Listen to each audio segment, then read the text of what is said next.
ব্যৱস্থা কৰক চৰকাৰে আমাৰ ৰাস্তা বনাই দিয়া অতি সোনকালে ব্যৱস্থা কৰক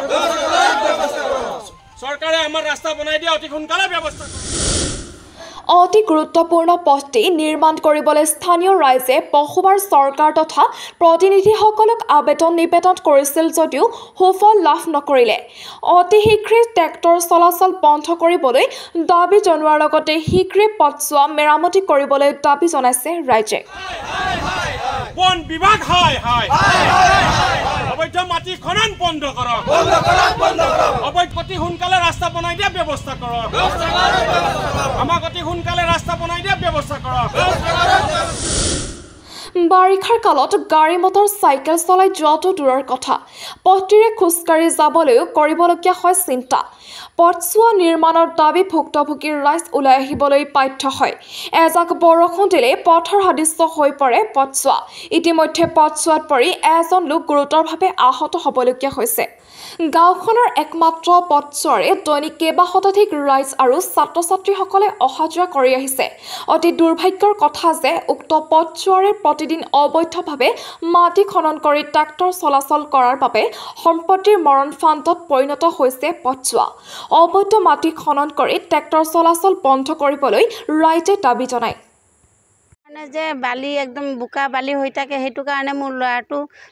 স্কুটি লৈ আহি আছিলে এইটো ৰাস্তাৰ কাৰণে পৰি পেলাই ভৰিটো এটা দুই টুকুৰা হৈ গ'ল সেইটো কাম কৰা ল'ৰা হয় এতিয়া ঘৰতে বিচনাতে পৰি আছে এতিয়া আমাৰ কিমান বহুত অসুবিধা হৈ আছে সেইকাৰণে ৰাস্তাটো যে ভাল হ'ব লাগে বহুত অসুবিধাত আছোঁ আমি ট্ৰেক্টৰ অহা যোৱা কৰি পেলাই যে একদম ৰাস্তাটো বেয়া কৰি দিছে সেইটো কাৰণে চৰকাৰৰ ওচৰত অনুৰোধ কৰিছোঁ যে ৰাস্তাটো আমাক ভাল হ'ব লাগে বৰষুণ পৰে একদম ৰাস্তা পৰিব ল'ৰা ছোৱালীৰ কাৰণে একদম পুৰা অসুবিধা হৈ গৈছে আমাৰ ডাঙৰ ডাঙৰ ল'ৰা ছোৱালী সৰু ল'ৰা ছোৱালী যিমান সৰু ৰাতে এতিয়া মিডিল ক্লাছৰ ল'ৰা ছোৱালী কেনেকৈ লৈ যাব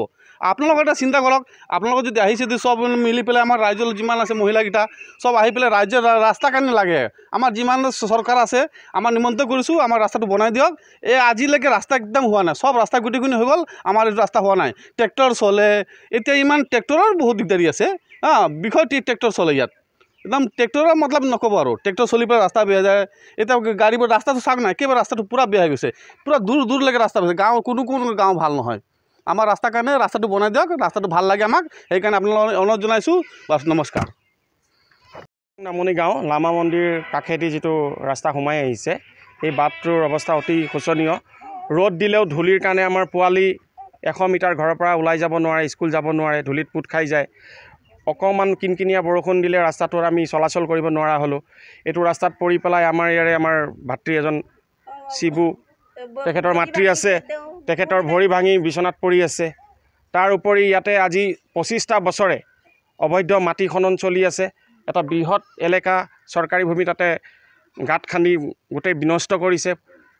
বনাঞ্চলৰ পৰিৱেশ বিনষ্ট কৰিছে এই বিষয় লৈ আমি কেইবাবাৰো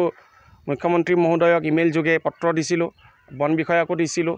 আৰু পৰিমল শুক্লবৈদ্য ছাৰক আমাৰ তেখেতকো আমি এখন পত্ৰ দিছিলোঁ তেখেতে একশ্যন লৈছিলে লোৱাৰ আকৌ কিছুদিন পিছত 15 দিন 1 মাহ পিছত আকৌ পুনৰ আকৌ অবৈধ মাটি খনন চলিছে আৰু যিদৰে তেওঁ মাটি খনন ইয়াতে চলাই আছে এইটো গ্ৰহণযোগ্য নহয় বন বিষয়াকো জনাইছিলোঁ আহে দুদিনমান ব্যৱস্থা লয় পুনৰ